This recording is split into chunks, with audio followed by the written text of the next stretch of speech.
अस्सलाम वालेकुम नाजरीन, मैं हूं अदील शाहिद और आप देख रहे हैं पावर लंच। नाजरीन, सबसे पहले नजर डालते हैं पावर लंच हेडलाइंस पर। सिंध असेंबली ने माली साल 2010-2011 के 41 अरब 41 करोड़ 5 लाख रुपए से जायद के ज़मनी बजट की मंजूरी दे दी, जबकि अपोजिशन की 117 कटौती की तहरीक कसरत राय से मुस्तरद कर दी गई। गुज़िश्ता रोज सिंध असेंबली के इजलास में बजट बहस की तकमील के बाद रवा माली साल 2010-2011 के ज़मनी बजट पर 57 मुतालबात पेश किए गए जो मंजूर कर लिए गए। रवा माली साल 11 जून तक बजट खसारा पूरा करने के लिए हुकूमती कर्जों का हजम 7 खरब 29 अरब रुपए से तजावुज कर गया। स्टेट बैंक के मुताबिक 1 जुलाई से 11 जून 2011 के दौरान मजमूई तौर पर हुकूमती कर्जे 7 खरब 11 अरब रुपए तक पहुँच गए। वफाकी सेक्रेटरी वजारत टेक्सटाइल ने कहा है कि टेक्सटाइल सेक्टर को मुख्तलिफ मद में वाजिबुल अदा 24 अरब रुपए के रिफंड क्लेम के लिए जल्द ही वजारत खजाना से रुजू किया जाए, ताकि मौजूदा माली साल खत्म होने से कबल टेक्सटाइल सेक्टर को कुछ रिलीफ दिया जा सके। DLTL स्कीम 30 जून से खत्म की जा रही है। वफाकी वजीर पेट्रोलियम और कुदरती वसाइल डॉक्टर आसिम हुसैन ने कहा है कि हुकूमत LPG के मुनाफाखोरी और इजारादारी का खात्मा करेगी। कौमी असेंबली में LPG की कीमतों में इजाफे से मुतालिक तवज्जो दिलाओ नोटिस के जवाब में डॉक्टर आसिम हुसैन ने कहा कि LPG पर इजारादारियों के खात्मे के लिए हुकूमत मार्केटिंग कंपनियां बना रही है। स्टेट बैंक के डिप्टी गवर्नर यासीन अनवर ने कहा है कि पाकिस्तान में कारोबारी खतरात से निपटने के लिए शरीयत से हम आहंग ठोस निज़ाम वज़ा करने की ज़रूरत है। इस निज़ाम से इस्लामी बैंकों और उनके सार्फिन दोनों हकीकी कारोबारी खतरात कम करने के काबिल हो सकेंगे। गुज़िश्ता एक हफ्ते के दौरान ज़र मुबादले के ज़खायर में $52 लाख का इजाफा हुआ। स्टेट बैंक के जारी करदा अदाद शुमार के मुताबिक 18 जून 2011 के दौरान मुल्की ज़र मुबादला के ज़खायर में $52 लाख का इजाफा हुआ है। इस इजाफे के बाद मुल्की ज़र मुबादले के ज़खायर 17 अरब 51 करोड़ 79 लाख से बढ़कर 17 अरब 52 करोड़ 31 लाख हो गए। KESC मजदूर इत्तेहाद में शामिल यूनियन कसौटी ने आज से ड्यूटी पर वापस जाने का ऐलान कर दिया। चेयरमैन कसौटी अरबाब असद ने जुमेरात की शब एक प्रेस कॉन्फ्रेंस में ऐलान किया कि KESC इंतजामिया ने मुलाजमीन को 2 माह की तनख्वाह देने की यकीन दहानी कराई है, जबकि जिन मुलाजमीन के खिलाफ चार्जशीट है उस पर नजरसानी की जाएगी। नाज़रीन, हेडलाइंस आपने मुलाहिजा की, कुछ आपको अपडेट्स बताते चले। एंग्रो फर्टिलाइजर लिमिटेड का नया प्लांट आज से बाकायदा काम करना शुरू कर देगा। कराची स्टॉक मार्केट के एलामिये के मुताबिक लिस्टिंग कवानीन के तहत एंग्रो फर्टिलाइजर लिमिटेड ने ऐलान किया है कि उनका नया फर्टिलाइजर प्लांट आज से यूरिया की पैदावार का आगाज कर रहा है। ग्रुप के मुताबिक नया प्लांट 13 लाख टन यूरिया की पैदावारी सलाहियत रखता है, ताहम इसका दारोमदार गैस की फराहमी पर मुनहसर होगा। ग्रुप की जानिब से कराची स्टॉक एक्सचेंज के मेंबरान के लिए आज के रोज के एक ब्रीफिंग का भी एहतमाम किया गया है, जिसमें नए प्लांट की ऑपरेशंस के बारे में आगाही फराहम की जाएगी। कराची स्टॉक एक्सचेंज की ताज़ा तरीन सूरत हाल जानते हैं हमारे नुमाइंदे रुमैल कहने इस वक्त हमें न्यूज रूम से ज्वाइन कर रहे हैं, जिनसे जानते हैं इस वक्त कराची स्टॉक एक्सचेंज की सूरत हाल। अस्सलाम वालेकुम रुमैल। वालेकुम सलाम अदील, कैसे हैं आप? जी रुमैल, इस वक्त कराची स्टॉक एक्सचेंज के वाले साहब के पास क्या तफसीलात हैं? हम देख सकते हैं कि नेगेटिव ट्रेडिंग इस वक्त जारी है, मतलब स्टॉक एक्सचेंज जो है वो 32 पॉइंट्स की कमी के साथ इस वक्त हमें नजर आ रहा है। कैसा जा रहा है पहला सेशन?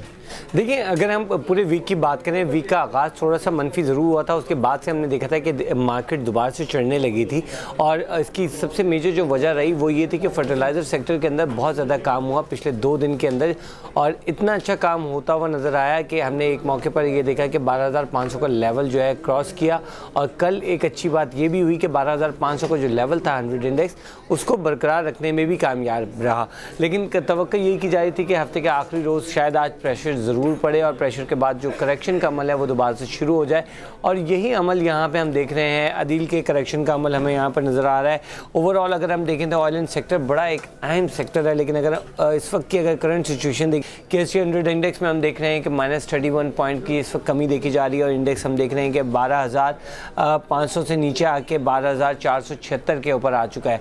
और ओवरऑल अगर हम ऑयल एंड गैस सेक्टर की बात करें तो ऑयल एंड गैस सेक्टर के अंदर हम देखते हैं कि पूरा का पूरा ऑयल एंड गैस का जो चंक है वो रेड हुआ हुआ है, यानी कि इसके अंदर सारे के सारे जो शेयर्स की कीमतें हैं वो नीचे गई हुई हैं। केमिकल्स में हम देखें तो उसमें भी मैक्सिमम जो कंपनीज़ हैं उनके शेयर्स की कीमतों में हमें गिरावट का अमल जो हम देख रहे हैं। फातिमा फर्टिलाइज़र के अंदर हम आज भी थोड़ा सा काम देख रहे हैं, यानी कि फर्टिलाइज़र सेक्टर में हम थोड़ा सा यहाँ पे देख रहे हैं कि फातिमा फर्टिलाइज़र में काम होता हुआ नज़र आ रहा है, उसके शेयर्स की कीमतों में कमी है। ICI के अंदर हम थोड़ा सा काम होते हुए देख रहे हैं। तो ये हम ओवरऑल अगर सिनेरियो देखें पूरी मार्केट का तो इसी तरह की सिचुएशन नज़र आ रही है। थोड़ा बहुत जो हमें जो ग्रीनिश ट्रेंड नज़र आ रहा है मार्केट में वो सिर्फ और सिर्फ कंस्ट्रक्शन और मटेरियल के अंदर नज़र आ रहा है, और थोड़ा बहुत हम यही सिचुएशन जनरल इंडस्ट्रीज़ में भी देख सकते हैं। लेकिन ओवरऑल अगर हम देखें तो मार्केट में बहुत ज़्यादा काम नहीं है। ऑयल एंड गैस सेक्टर के अंदर काम ना होने की वजह से ये हम सोच सकते हैं और एक आइडिया हम लगा सकते हैं कि फॉरेन इन्वेस्टर मार्केट के अंदर थोड़ा सा कम है, क्योंकि फॉरेन इन्वेस्टर के लिए जो सबसे इम्पोर्टेंट सेक्टर जो हमारी मार्केट के अंदर है वो है ऑयल एंड गैस सेक्टर। अच्छा रुमेल, बताइएगा वॉल्यूम्स की क्या सूरत हाल है? देखिए वॉल्यूम्स भी कोई बहुत ज़्यादा अच्छे नज़र नहीं आ रहे, क्योंकि आज हमारा देखना होता है कि 2 सेशंस में काम होता है, क्योंकि आज जुम्मे का दिन है तो जुम्मे के दिन 2 सेशन होते हैं, और पहले सेशन के अख्ताम तक जो सिचुएशन नज़र आ रही है वो यही नज़र आ रही है कि तकरीबन 2.5 करोड़ के शेयर्स का काम हुआ है। तो हो सकता है अगर थोड़ी सी एक्टिविटी बढ़ी तो मुमकिन है कि हम 6 करोड़ को क्रॉस करके जो है 7 करोड़ तक चले जाएँ, लेकिन बहुत ज़्यादा एक्टिविटी हमें होती हुई नज़र नहीं आएगी। अफसोस के साथ ये कहना पड़ता है कि अब डबल फिगर्स यानी कि हम 10 करोड़ को भी टच नहीं कर रहे, और ये सिचुएशन हम पूरे मंथ में देखते हुए आए हैं कि जून में 1 से 2 दफ़ा ही हमने देखा है कि 10 करोड़ से ज़्यादा के शेयर्स का काम हुआ। बाकी अगर हमने देखा तो ओवरऑल हमने 3 करोड़ के करीब जाते हुए ज़रूर देखा है, श्रिंक होते हुए ज़रूर देखा है वॉल्यूम्स, लेकिन इसमें कोई इजाफा होते हुए नहीं देख रहे अदील। अच्छा रुमेल, क्या नज़र आ रहा है कि इंडेक्स की सतह क्या रहने की तवक्कुआत है अगले सेशन में? क्या करीबन हम कोई रिस्ट्रिक्टेड एक्टिविटी देखेंगे, मतलब थोड़ा बहुत ऊपर थोड़ा बहुत नीचे, या इसी तरीके से काम चलता रहेगा? मजीद करेक्शन के इम्कानात हैं? सेकंड सेशन कैसा होगा? देखिए मौजूदा सूरत हाल में अगर दोबारा से 12,400 के लेवल पे भी अगर 100 इंडेक्स चले जाता है तो इतनी कोई बुरी बात नहीं होगी, क्योंकि अगर एक दिन भी जो है अगर सस्टेन कर लिया 12,500 को इस सिचुएशन में रहते हुए, जब मार्केट के अंदर कोई बहुत ज़्यादा एक्टिविटी नहीं है, इतनी ज़्यादा अच्छी चीज़ें नहीं हैं, ख़बरें नहीं हैं, तो ऐसी सूरत हाल में अगर दोबारा से 12,400 के लेवल के को भी सस्टेन कर लेती है मार्केट तो बेहतर है। लेकिन अब देखना ये होगा कि ये जो गिरावट का अमल है अगर ये मज़ीद गिरता है तो मार्केट हो सकता है 12,300 के लेवल तक भी पहुंच जाए, लेकिन उम्मीद यही की जा सकती है कि शायद दोबारा से एक अपवर्ड ट्रेंड हो। लेकिन फिल वक्त जो सिचुएशन है मार्केट की वो यही बताती हुई नज़र आ रही है कि इंडेक्स जो है अभी जो है मज़ीद गिर सकता है। अच्छा रुमेल, आपकी जो नए एमडी हैं कराची स्टॉक एक्सचेंज के, उनसे भी बातचीत होती रहती है, उनसे हमारी भी बातचीत हुई है। रीस्ट्रक्चरिंग के क्या प्लान्स हैं? कि अब मार्केट की सूरत हाल क्या ऐसे ही बरकरार रहेगी, या कुछ तब्दीलियों की तरफ जो है वो कोई नए इकदाम उठाने के बन के इरादे हैं? किस तरीके से जो है छोटे जो इन्वेस्टर है, जो रिटेल इन्वेस्टर है, जिसके लिए मार्केट है, फ्रंटियर मार्केट है पाकिस्तान की, साथ साथ हमारे मुकामी इन्वेस्टर्स के लिए ही ज़्यादातर जो है अट्रैक्टिव रहती है, उनका एतमाद किस तरीके से बहाल किया जाएगा? कुछ इस तरीके के इकदाम के हवाले से क्या तफसीलात है आपके पास? अदील, एक चीज़ यहाँ पर बड़ी अच्छी मैं आपको बताता चलूँ कि इस वक्त जो हमारे नदीम नकवी साहब जो हैं, जो नए एमडी हैं, ज़ाहिर सी बात है उनका जो ताल्लुक़ रहा है वो स्टॉक मार्केट से रहा है, उनका बैकग्राउंड इसी मार्केट से रिलेटेड है, तो वो बहुत अच्छी तरीके से इस मार्केट के डायनामिक्स को समझते हैं। और उनसे जो मेरी बातचीत हुई थी उनका ये कहना था कि मुश्किल हालात ज़रूर हैं, लेकिन इसी मुश्किल हालात में जो है आपको रिफॉर्म्स करने होते हैं, और जो मेजर रिफॉर्म्स जो वो करने जा रहे हैं उसमें सबसे इंपॉर्टेंट चीज़ ये कि जो डिफ़ॉल्ट काउंटर में जो लोगों का पैसा फंसा हुआ है इन्वेस्टर का, जिसकी वजह से जो नया इन्वेस्टर नहीं आ रहा या वही इन्वेस्टर दोबारा मज़ीद इन्वेस्टमेंट नहीं कर रहे क्योंकि उनका पैसा बाउंड हुआ हुआ, उनका ये कहना था कि अब जो है नेक्स्ट क्वार्टर में जल्द से जल्द ये जो हमारी डिफ़ॉल्ट काउंटर में फंसी हुई कंपनीज़ हैं इनको जो है रिजॉल्व करने की कोशिश करेंगे, ताकि अगर कंपनीज परफॉर्म नहीं करती हैं तो उनको डीलिस्ट करके ख़त्म कर दिया जाए। खामखाई में वो डिफ़ॉल्ट काउंटर में पड़ी हैं और लोगों का पैसा भी मुंजमद हुआ हुआ है, तो ये एक अच्छा बड़ा साइन है। दूसरा ये उनका ये कहना था कि जो मार्केटिंग का अमल है वो बहुत ज़्यादा ज़रूरी है। जब तक नया IPOs नहीं होंगी, नई लिस्टिंग नहीं होंगी, उस वक्त तक चीज़ें नहीं होंगी, क्योंकि अभी भी बहुत सारी कंपनीज ऐसी हैं जिसका एक तवील अरसे से कुछ भी काम होता हुआ नज़र नहीं आता, और पूरा दिन जो है इंडेक्स में उनके शेयर्स के आगे जो है वो ज़ीरो का निशान लगा हुआ नज़र आता है। तो अब ये चेंजेस करने की ज़रूरत है।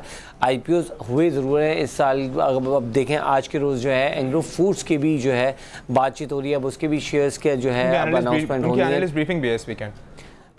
बिल्कुल उनकी जानिब से भी जो है कहा ये जा रहा है, अब उनकी मीटिंग भी है, लेकिन उसके हवाले से मैं आपको बताता चलूँ एंग्रो फूड्स कि अगर हम ओवरऑल एंग्रो ग्रुप की बात करें तो एंग्रो ग्रुप काफ़ी ज़्यादा स्ट्रॉन्ग ग्रुप है। उसको आप देख सकते हैं कि पावर के अंदर भी वो गया हुआ है, हर सेक्टर में उसने अपना अपना जो है अपना हाथ फंसाया हुआ है, और अभी तक उसकी परफॉर्मेंस आपका बहुत बहुत शुक्रिया हमें स्टॉक एक्सचेंज से मुतालिक से आगाह करने का। नाजरीन, अब एक वक्फे की जानिब जाना है, मगर आपको बताता चलूँ वक्फे के बाद हम बात करेंगे जनाब परवेज सईद साहब से, जो कि प्रेसिडेंट है दाऊद इस्लामिक बैंक के। पाकिस्तान में इस्लामिक बैंकारी के निज़ाम के हवाले से बात होगी, इसकी ग्रोथ के हवाले से बात होगी, कहाँ जाते हुए देख रहे हैं हम इस्लामिक बैंकों को हमारे खत्ते में। क्योंकि आपको बताऊं कि 2001 में आगाज हुआ था इस्लामिक बैंकिंग का पाकिस्तान में, दोबारा से ज़ियाउल हक के दौर के बाद दोबारा से आगाज 2001 में हुआ था, और 6 साल में हमने जितना मार्केट शेयर ग्रैब किया उतना ना बहरीन में ग्रैब किया गया, ना मलेशिया में ग्रैब किया गया। पाकिस्तान में एक बड़ी रोबस्ट ग्रोथ रही है। अब इसका फ्यूचर क्या है ये जानेंगे हम परवेज सईद साहब से इस ब्रेक के बाद। आप देखते रहिए पावर लंच।